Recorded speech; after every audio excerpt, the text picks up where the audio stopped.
Bonjour, j'espère que vous allez bien dans cette nouvelle période de mesures de protection plus strictes et que vous prenez soin de vous. Notre souhait est toujours d'être proche de vous et donc c'est avec plaisir que nous continuons ces émissions, aujourd'hui exceptionnellement enregistrées. Nous avons la chance aujourd'hui de pouvoir parler avec Boris Cyrulnik, neuropsychiatre, ancien animateur du groupe de recherche en éthologie clinique au Centre hospitalier intercommunal de Toulon-la-Seine-sur-Mer et directeur d'enseignement du diplôme universitaire clinique de l'attachement et des systèmes familiaux.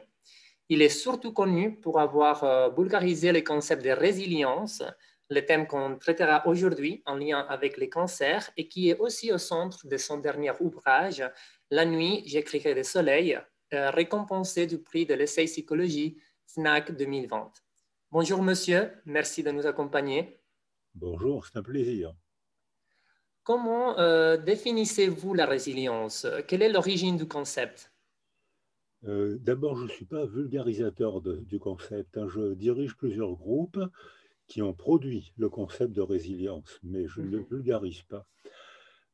Alors, la définition de la résilience, il ne peut pas y avoir plus simple, hein, et plus logique, c'est même bébête.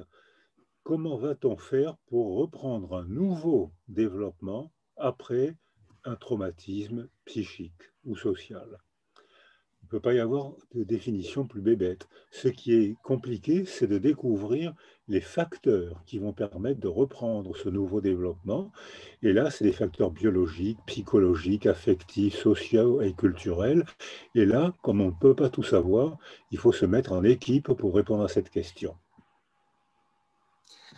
Pouvons-nous dire qu'il y a plusieurs formes de résilience?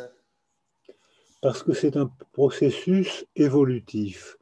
Donc, ça dépend de la construction du sujet, de son entourage familial, de l'entourage culturel. Et il y a mille évolutions différentes. Il y a le mot évolution s'applique à la forêt, s'applique à la planète, s'applique aux animaux, s'applique à la littérature. Évolution des mœurs, évolution de la littérature. Donc, c'est pareil pour la néo-évolution. Donc, il y a une néo-évolution neurologique, une néo-évolution sociale, une néo-évolution culturelle. Donc, et puis on n'a pas le même environnement, on n'a pas la même histoire, on n'a pas le même développement. Donc, comme pour l'évolution, il y a mille formes de résilience. Et au niveau de la raison pour laquelle on peut euh, avoir plus de résilience ou pas, ça aussi affecte différents types de résilience, par exemple une résilience plus affective ou un peu plus familiale. Alors, oui, on est très inégaux face au traumatisme. Il y a des gens qui traversent des épreuves effrayantes, presque en souriant, et qui reprennent un bon développement très rapidement, sans être traumatisés, et des gens qui souffrent énormément pour la mort du petit chat, et qui s'en remettent pas. Donc, on est très inégaux face au traumatisme, parce que ça dépend à quel âge ça intervient, à quel stade de développement on en est, quelle est la signification que prend le traumatisme pour nous et si surtout, si on a été après le traumatisme, si on a été sécurisé, entouré, si on a eu un soutien, où est le sens qu'on cherche à donner à ce qui nous est arrivé. Donc, on est très inégaux face au traumatisme, donc normalement, on est aussi très inégaux face à la résilience. On peut dire donc que la résilience, elle est aussi, ça dépend, c'est au niveau subjectif de l'importance qu'on donne à l'effet de notre vie. Alors oui, il y a ça, mais comme c'est un processus dynamique et interactif, comme le mot évolution, l'évolution, ça dépend de l'organisme, si c'est la forêt, un enfant ou un animal, ça dépend en même temps de son développement et de son contexte. Donc, c'est forcément subjectif et objectif. C'est forcément intérieur et extérieur. Donc, j'emploie l'expression de transaction. C'est des transactions incessantes entre ce qu'on est à notre niveau de développement et ce qui est autour de nous, disposé par notre famille et notre culture. Donc, c'est des raisonnements très faciles quand on pense à la biologie, à l'évolution au sens darwinien du terme. Eh bien là, c'est une néo-évolution, mais c'est les mêmes raisonnements. Et quels sont les ingrédients qui favorisent la résilience? Alors, c'est la question logique. Et logiquement, il faut répondre, il faut analyser comment on était structuré avant le trauma. Deuxièmement, quelle est la structure du trauma? Et troisièmement, comment on a été soutenu après le trauma? Voilà les trois chapitres qui permettent de répondre à votre question. Avant le trauma, certains parmi nous avaient acquis des facteurs de protection. Famille stable, maîtrise du langage, diplôme, aptitude, habileté relationnelle, aptitude à se faire des amis.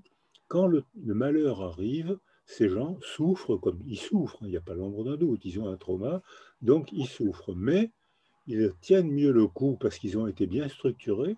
Et si après le trauma, on leur propose un soutien affectif, la famille, les copains, et une recherche de sens, parce que chercher à comprendre ce qui nous est arrivé, c'est s'entraîner à maîtriser ce qui nous est arrivé et comprendre comment on va se développer dans une autre direction. Et à l'inverse, parmi nous, il y a des gens qui, avant le trauma, avaient acquis des facteurs de vulnérabilité. Famille instable, maladie, troubles personnels, mauvaise maîtrise du langage, pas de métier, métier instable. Ces gens sont en vulnérabilité développementale et psychoculturelle. Le même trauma, le même impact, pour eux, ça va les détruire, puisqu'ils sont déjà très vulnérables. Ils ont été vulnérabilisés par leur développement. Donc le même impact va les détruire. Et si après le trauma, on les laisse seuls, ils n'auront pas de possibilité de résilience. Et si après le trauma, on les entoure, mais on ne les aide pas à chercher à donner sens à ce qui leur est arrivé, ils ne vont pas comprendre ce qui leur est arrivé et ils ne seront pas maîtres de leur nouvelle orientation. Donc tous ces facteurs-là, on peut les analyser scientifiquement. Il y a une résilience neuronale qu'on photographie en neuroimagerie. Il y a une modification des sécrétions des substances du stress ou des substances euphorisantes comme l'ocytocine ou les endorphines que notre corps sécrète naturellement. Mais notre corps sécrète des substances euphorisantes si la relation est bonne. Si vous me parlez gentiment, vous allez augmenter ma sécrétion d'ocytocine. Vous allez modifier mon métabolisme parce que notre relation sera bonne. Ensuite, il faudra évaluer donc avec des tests comportementaux comment nos comportements d'attachement, la recherche de proximité avec une figure sécurisante ou au contraire l'évitement avec une famille sécurisante. L'évitement nous met en situation d'éloignement de la base sécurisante, donc ça fera un facteur de résilience en moins. Et ensuite, l'aptitude à la verbalité, si on est aidé par quelqu'un qui nous donne la parole, ça peut être un psychologue, un prêtre, un cinéaste, un romancier, notre mère, quelqu'un qui nous donne la parole, à ce moment-là, on se met en travail, on cherche à comprendre, mais là, il faudra l'aide d'un psychologue ou d'un linguiste ou d'un romancier. Merci beaucoup pour cette explication. Alors, si j'ai bien compris, nous ne sommes pas nés avec un niveau de résilience à vie. C'est une habilité qu'on peut travailler ou développer à fur et à mesure. Je veux dire, on n'a pas besoin d'un trauma pour développer la résilience. Alors, s'il n'y a pas de trauma, c'est un bon développement. Donc, Mhm. je ne vois pas, c'est une bonne évolution, donc je ne vois pas l'intérêt de parler de résilience. Vous avez raison. D'accord. C'est un bon Mhm. développement. Les gens se débrouillent bien physiquement, mentalement, familialement et socialement. Ils n'ont pas besoin de nous. En revanche, s'il y a un trauma, il faudra faire ce que j'ai proposé. Quels sont les facteurs de protection ou les facteurs de vulnérabilité? Quelle est la structure du trauma, sachant que le trauma le plus délabrant, c'est la carence affective, l'isolement sensoriel. La neuroimagerie montre que les enfants, les jeunes ou les âgés en situation de privation affective atrophient certaines zones cérébrales. Donc le plus grave traumatisme, c'est l'isolement affectif et sensoriel. Et puis ensuite, on peut chercher à analyser d'autres facteurs et plus on cumule les facteurs, on fait le bilan et on aide les gens à reprendre un développement plus ou moins bon, ou parfois bon et parfois un peu moins bon, comme l'évolution. Il y a tout de même des personnes plus résilientes que d'autres. Pourquoi? Ben oui, il y a forcément des gens, parce qu'avant le trauma, ils ont acquis des facteurs de protection, D'accord. parce que après le trauma, ils ont été soutenus et qu'on leur a aidé, on les a aidés à donner naissance. Donc ces gens-là vont déclencher un processus de résilience facile. À l'inverse, ceux qui, avant le trauma, étaient vulnérabilisés par leur famille, par leur développement, par des maladies, etc., qui ont été laissés seuls après le trauma, et qu'on abandonne, eh bien ceux-là ont un processus de résilience impossible ou fragile. On passe concrètement à l'oncologie. Qui peut accompagner un patient vers la résilience et comment? Ah ben c'est le même, c'est ça, même si quelqu'un a une maladie grave, c'est le même raisonnement. Il doit chercher quels sont mes facteurs de protection. Je sais lire, je sais parler, je me fais facilement des amis. Quelle est la structure de mon trauma? Est-ce que c'est un trauma brutal, comme l'attentat du Bataclan, comme un attentat terroriste, comme un tremblement de terre, ou comme un tsunami? Ou est-ce que c'est un traumatisme insidieux qui sont très délabrants parce qu'on ne les voit pas venir, on ne se méfie pas. Et petit à petit, le cerveau s'altère, et petit à petit, on se demande pourquoi on souffre tant, parce qu'on n'a pas vu venir l'agression. Et puis après, si on est laissé seul, alors là, pas de résilience possible, ou pratiquement pas. On pourrait dire que c'est le psychologue qui peut nous aider aussi à gérer un trauma et à travailler la résilience.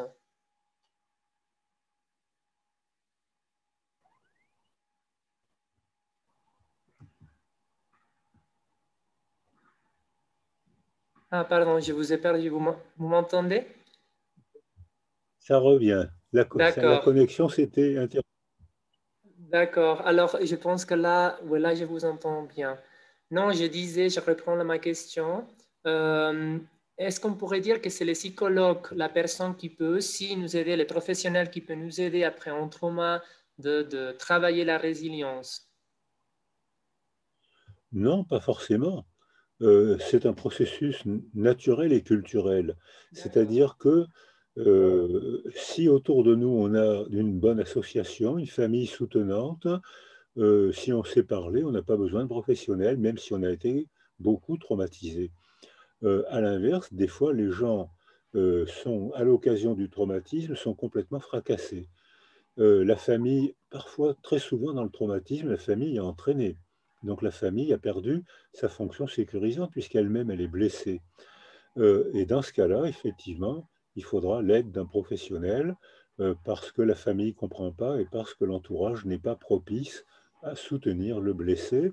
Et là, il faudra l'aide d'un professionnel, mais pas forcément. Après l'attentat du Bataclan, la plupart des gens ont déclenché un processus de résilience parce qu'il y a eu beaucoup d'associations, beaucoup d'écrivains, parce que les hommes et les femmes politiques sont descendus pour aider les blessés, parce que Mhm. tout a été bien mis en place culturellement autour des blessés et très peu ont eu besoin de professionnels. Mais certains qui n'étaient pas plus blessés que les autres ont voulu aller voir un psychologue ou un psychiatre parce qu'il y a là, dans ce milieu-là, il y a une manière de parler qu'on ne trouve nulle part ailleurs. Et là, ça les a aidés à s'améliorer et à comprendre ce qui leur était arrivé. Les cancers touchent aussi les enfants, malheureusement. Comment on peut accompagner les gens patients qui doivent parfois affronter la maladie pendant longs mois ou même des années et vivre avec les séquelles de celle-ci? Comment les apprendre à être résilients? Eh bien, toujours le même principe, hein. Est-ce que tu sais dessiner? Est-ce que tu sais parler? Est-ce que ta famille te soutient?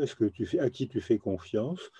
Il y a des tests psychologiques qui permettent de voir ce qui marche bien encore dans l'enfant malade et ce qui marche bien encore autour de l'enfant malade. Donc c'est le même principe, hein.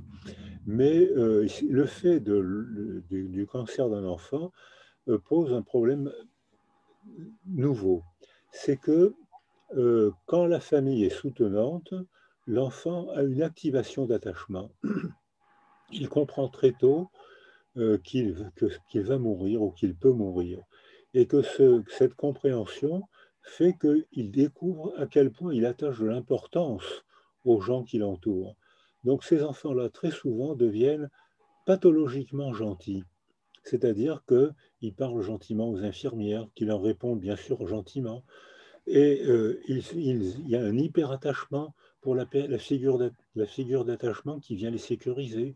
Beaucoup de mères et de pères découvrent un attachement intense pour l'enfant malade.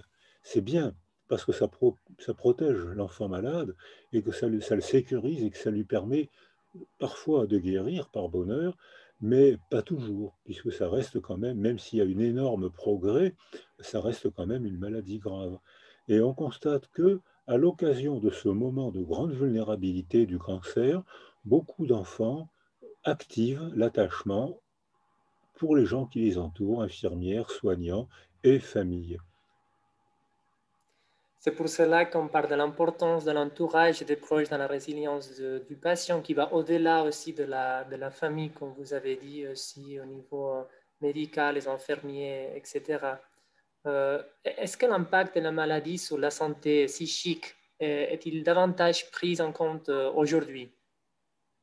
Alors, oui, quand j'étais gamin, on soignait le corps et on ne se préoccupait pas de l'impact que pouvait avoir l'annonce d'un tel diagnostic et parfois la lourdeur du traitement. Donc on donnait le traitement, ça marchait ou ça ne marchait pas. Or maintenant, on sait que un traitement, le même traitement, les mêmes doses biologiques marchent beaucoup mieux si l'enfant est sécurisé. Et ce qui sécurise l'enfant, c'est son entourage immédiat et lointain. L'entourage immédiat, la famille, les soignants, et l'entourage lointain, qu'est-ce qu'on dit de ce qui m'est arrivé? Est-ce qu'on me méprise parce que j'ai un cancer? Est-ce qu'on me dit, mon pauvre petit, tu vas mourir, c'est plus la peine de faire un effort? Ou au contraire, qu'est-ce qu'on me dit, qu'est-ce que j'entends dire de moi? Donc l'entourage est beaucoup mieux pris en cause, que ce soit l'entourage professionnel, l'entourage amical, l'entourage familial et même l'entourage culturel. Et on constate que maintenant, on guérit de mieux en mieux parce qu'on prend en compte non plus le corps de l'enfant seul, mais le corps de l'enfant dans ses milieux familiaux, amicaux, techniques et socioculturels. Mais ça implique aussi cette relation-là qui est bien, qui est nécessaire pour l'enfant et pour la famille et pour les soignants. C'est aussi une relation difficile. C'est que beaucoup d'infirmières ou de médecins font un contre-transfert avec l'enfant malade et qu'ils attachent beaucoup d'importance au devenir de l'enfant. Ce qui veut dire que si l'enfant ne guérit pas ou si l'enfant meurt, le personnel soignant est personnellement touché et qu'on voit que c'est dans ces milieux qu'il y a un nombre très élevé de dépression, d'épuisement professionnel qu'on appelle aujourd'hui le burn-out, parce que les soignants s'impliquent avec le petit soignant, avec le petit malade, et que bien sûr, quand ça ne marche pas, les soignants sont personnellement désespérés. Donc il faut tenir compte de ce contre-transfert de l'objet de science, il faut en tenir compte parce que les infirmières et les médecins, c'est de l'ordre de 50%, hein, les burn-out, c'est énorme, énorme. Il faut tenir compte pour que les soignants, médecins et infirmières, se protègent eux-mêmes. Alors ils font leur métier, mais s'ils plongent, ils ne font pas mieux leur métier. Ils font mieux leur métier si eux-mêmes sont bien soutenus.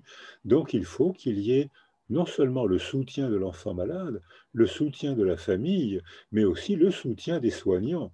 Il est très important qu'ils parlent entre eux, qu'ils s'expliquent entre eux, que si c'est trop dur, ils aient eux-mêmes se faire aider, de façon à pouvoir se renforcer, être étayés et pouvoir mieux faire leur métier.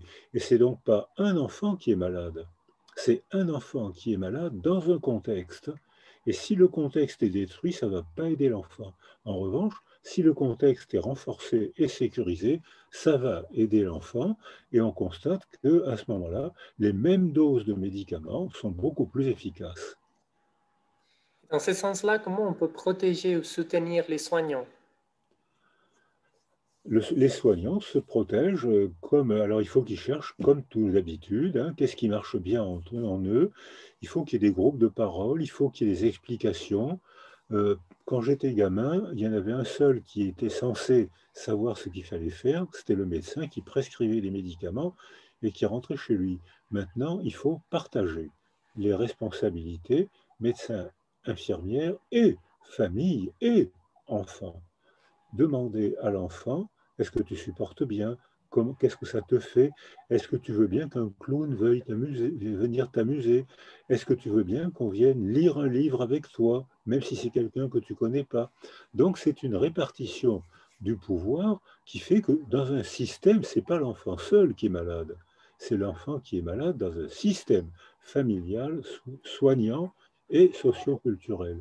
Et si on fait intervenir le plus grand nombre de facteurs de protection, beaucoup d'enfants, beaucoup plus d'enfants guérissent actuellement, et quand par malheur ils ne guérissent pas, ce qui arrive encore, eh bien au moins on aura fait ce qu'il fallait faire pour leur donner, pour les impliquer et les soigner le mieux qu'on pouvait.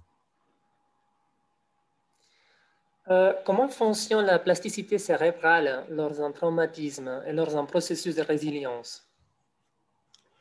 Alors, le traumatisme cérébral, ça dépend de la nature du traumatisme, comme on le disait tout à l'heure. Si c'est un traumatisme cérébral par une déchirure d'un vaisseau qui a fait saigner dans le cerveau, le traitement sera d'abord neurologique. Il faut évacuer la poche de sang et donner des médicaments qui stimulent la régénérescence neuronale. Mais ce qui stimule le mieux les neurones, c'est la relation. Le vrai stimulant de notre cerveau, c'est l'autre, la rencontre avec un autre. Si l'autre est sécurisant, je serai sécurisé. Si j'apprends à bien parler avec l'autre, j'éprouverai ces bavardages ou ces explications avec un grand plaisir qui vont me sécuriser. Ce n'est pas la peine de donner des tranquillisants. Une bonne relation verbale va stimuler mon cerveau et va me faire sécréter des substances euphorisantes comme l'ocytocine, qui est aussi l'hormone de l'attachement. On sait la mesurer, on sait la doser, et on voit que lorsqu'on établit des relations sécurisantes entre nous ou surtout avec les enfants, on augmente le taux d'ocytocine. On sait que par exemple les activités physiques, quand l'enfant est capable de les faire, augmentent les sécrétions d'endorphines, qui sont des morphines naturelles sécrétées par notre corps. On a donc des processus naturels. Bavarder, la parole pour l'homme, c'est son milieu naturel. Bavarder, physique, la culture physique, les déplacements, qui ont une fonction neurologique. Je le redis, le stimulant de mon cerveau, c'est l'autre, c'est la rencontre, la situation, les éclats de rire, les discussions, les disputes aussi. Mais ça veut dire que c'est la relation qui fait que ça va stimuler les zones de mon cerveau qui ne sont pas détruites par l'hémorragie cérébrale ou par la tumeur ou par la maladie. Et dans ce cas, il est très important de faire des relations à la fois sécurisantes et dynamisantes parce que ça agit directement sur la synaptisation et le développement des neurones. Je pense maintenant à les associations qui s'en occupent, comme la nôtre, la Ligue vaudoise contre les cancers, des patients atteints de cancer, qui offrent aussi des activités pour se rencontrer, pour parler, pour faire de l'activité physique. Ça, ce sont des outils pour travailler aussi la résilience, si j'ai bien compris. Exact. Euh, Face au diagnostic, il y a certains patients qui ont un sentiment de perte de sens car ils ont du mal à se projeter dans l'avenir. Comment faire face à ces bouleversements? Vous avez cité quelques outils. Est-ce que l'art, il est aussi un moyen de travailler la résilience? Ben, l'art est fondamental. L'art et la philosophie sont des moyens fondamentaux. Les enfants n'ont pas la maîtrise de la parole qu'on acquiert en vieillissant. Euh, Ils commencent à parler vers l'âge de 2 ans, même s'ils comprennent des mots avant l'âge de 2 ans, ils commencent à eux-mêmes utiliser des mots vers l'âge de 2 ans, et il y a une explosion du langage dans les petites années. Mais il faut plusieurs années. À 5 ans, ils connaissent 10 000 mots. Ils commencent à pouvoir traduire en mots ce qu'ils sentent et ce qu'ils pensent. Mais il faut plusieurs années. Et puis tous les enfants n'y arrivent pas de manière égale. Si les enfants, avant le trauma, se sont développés dans un milieu pauvre en mots, parce que la mère était morte ou déprimée, parce que le père était violent ou absent, etc., ou parce qu'il y avait la précarité sociale, dans les milieux en précarité sociale, on a tellement de problèmes à résoudre qu'on parle peu. Donc les enfants se développent dans un milieu pauvre en mots. Si un malheur, un cancer leur arrive, ils auront du mal à traduire en mots leurs souffrances et leurs pensées, souffrances physiques et souffrances mentales, puisqu'ils ont mal accès, ils maîtrisent mal cette représentation verbale. Donc leur relation va être plus difficile. Donc pour ces enfants-là, il faudra donner plus de médicaments ou il faudra travailler sur le corps et de leur apprendre à les sécuriser beaucoup plus intensément que des enfants qui se sécurisent, qu'on peut sécuriser avec une phrase. Oui, oui, maman est là, mais je vais t'expliquer, t'inquiète pas. Bon, ces phrases sont sécurisantes pour des enfants qui maîtrisent la parole. Alors c'est quand même le cas de 70% des enfants, hein. Il n'y en a que 30% qui ont du mal à maîtriser la parole, ce qui est déjà beaucoup, hein. Mais 70% des enfants maîtrisent la parole, et cette parole sert à l'art et à la philosophie. À l'art, tu ne peux pas dire ce qui t'arrive ou tu as du mal à le dire, on va parler d'un dessin animé, on va parler d'une bande dessinée. Tu vois, l'enfant, le Bambi souffre parce qu'il ne sait pas où est sa mère. Tu vois, cette bande dessinée, l'enfant est malheureux parce qu'il a été blessé. Qu'est-ce qu'il faut faire? Et l'enfant, en parlant du héros de bande dessinée, parle en fait de lui-même. Mais c'est plus facile de parler d'un représentant de soi que de parler de soi. Alors ça peut être un dessin animé, ça peut être un film, à condition de parler du film après, à condition que le film ne soit pas trop long et que ensuite on puisse parler avec les infirmières, les psychologues ou la famille ou une association de gens qui acceptent de tisser le lien. Parce que si l'association arrive comme des intrus, l'enfant va être gêné. Mais si l'association tisse lentement le lien, les enfants vont s'attacher à cette association et va espérer le retour, attendre le retour de l'association. Cette dame, elle m'a dit qu'elle reviendrait, qu'elle me lirait une bande dessinée. J'attends avec impatience son retour. Quand elle arrive, je lui fais la fête et on parle. Et là, la parole a une fonction tranquillisante. Donc ça veut dire que l'art a une fonction essentielle. Tous les enfants font des déclarations d'amour avec des dessins. Un cœur, maman, je t'aime. Tous les enfants, avec des étoiles, des petits cœurs, ou avec des bonhommes têtards, avec des bonhommes avec des chapeaux, des ceintures, et des mamans avec des cheveux et des robes. Et ces dessins, généralement, sont des déclarations d'amour, parce que quand l'enfant fait le dessin, au moment où il fait le dessin, il pense, je vais le donner à maman, je vais le donner à l'infirmière, et au moment où il le fait, il anticipe. Et la première œuvre d'art d'un enfant, c'est son dessin. Et à ce moment-là, on peut très bien, l'art a une fonction créative et on parle du dessin, on parle du film, on parle de la bande dessinée, et les héros artistiques ont une fonction de représentant du malheur des enfants. L'enfant ne peut pas dire j'ai des angoisses, ce qui m'arrive m'angoisse beaucoup, mais il peut dire Bambi quand sa mère n'est pas là, ou le petit poucet quand il est abandonné, il est abandonné, ses frères et ses sœurs ont peur, mais lui, il sait ce qu'il faut faire pour renouer le lien. Donc l'œuvre d'art aide les enfants à parler.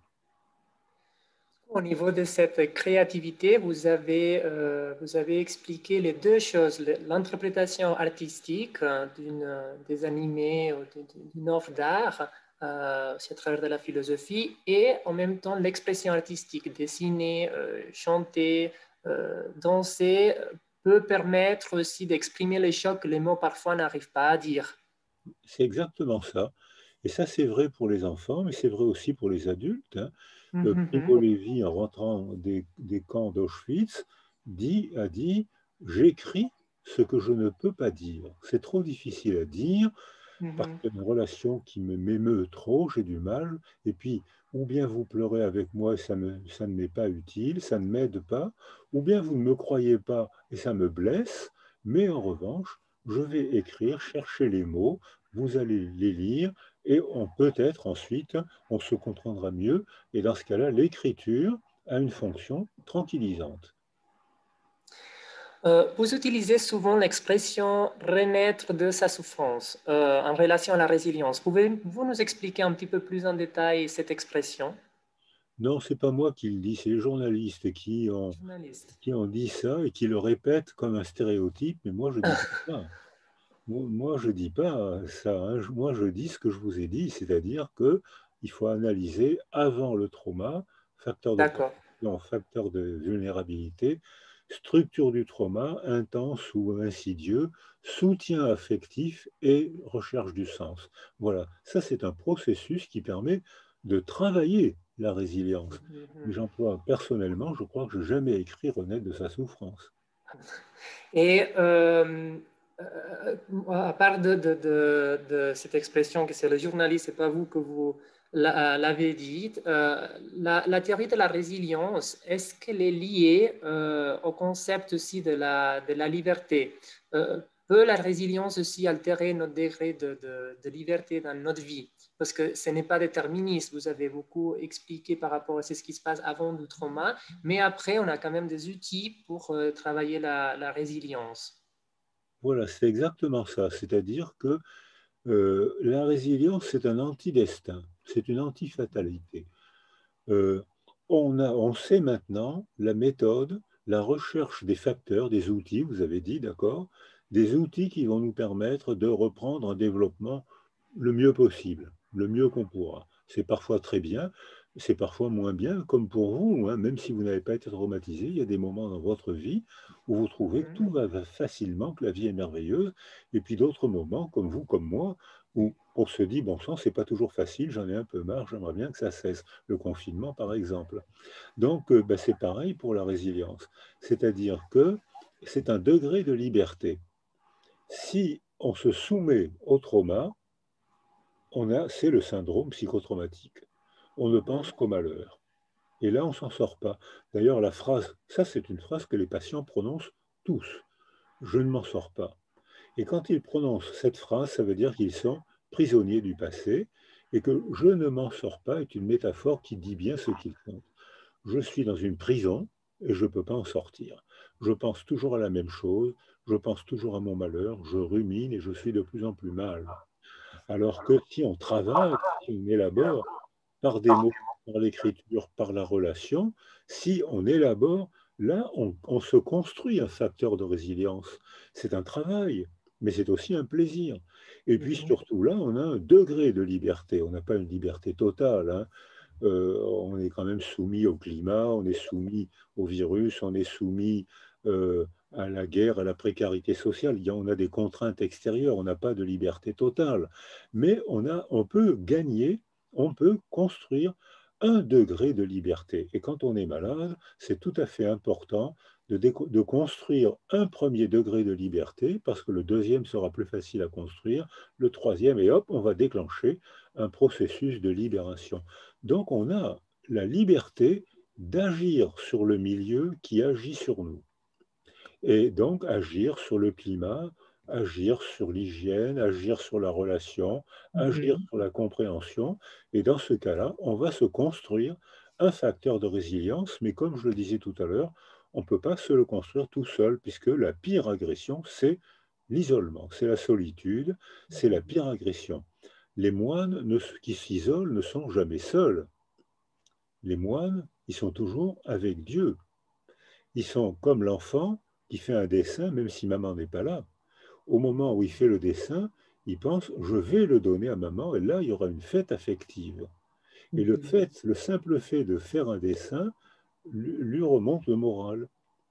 Alors que les moines, même s'ils sont tout seuls dans une cellule, sont toujours en présence. D'ailleurs, ils disent, je sens tout le temps la présence de Dieu. Ils ne sont pas seuls. Même les ermites ne sont pas seuls, même s'ils sont isolés. Alors qu'un enfant qui est seul, son cerveau, ou quelqu'un de votre âge ou du mien, quand on est seul, le cerveau en prend un coup parce qu'il est plus stimulé. La solitude est une agression cérébrale. Dans ce sens-là, la foi est importante aussi. Alors oui, la foi est importante puisqu'il y a eu beaucoup de travaux qui ont été faits et qui montrent que les croyants, quelle que soit la religion, le Mhm. simple fait d'avoir une croyance, c'est-à-dire une représentation de soi ou une force, alors on peut la nommer le Christ, on peut la nommer Allah, on peut la nommer Jéhovah. Ah non, il ne faut pas nommer Jéhovah. On peut, on, on peut nommer cette force qui nous... Si on se sent protégé par une représentation invisible, on Mhm. a une base de sécurité. Et en effet, les études populationnelles qui ont été faites montrent que les croyants ont plus de meilleurs résultats, ont moins d'effets secondaires avec les médicaments, quand il y en a, et ont plus de bons résultats thérapeutiques avec à peu près les mêmes méthodes médicales, chirurgicales et médicamenteuses. Donc, je vois qu'on arrive au terme de cet entretien et j'aimerais vous demander quelle est la recommandation la plus importante que vous donnerez aux patients, leurs proches, pour être plus résilients. Ah ben, la réponse est claire, hein. Si vous voulez retrouver la force en vous, établissez des relations affectives. Et ça va se tricoter petit à petit. Alors, merci beaucoup, beaucoup pour votre temps et pour cette explication magnifique de la résilience. On vous remercie de nous avoir accordé cet entretien. C'est un plaisir pour moi.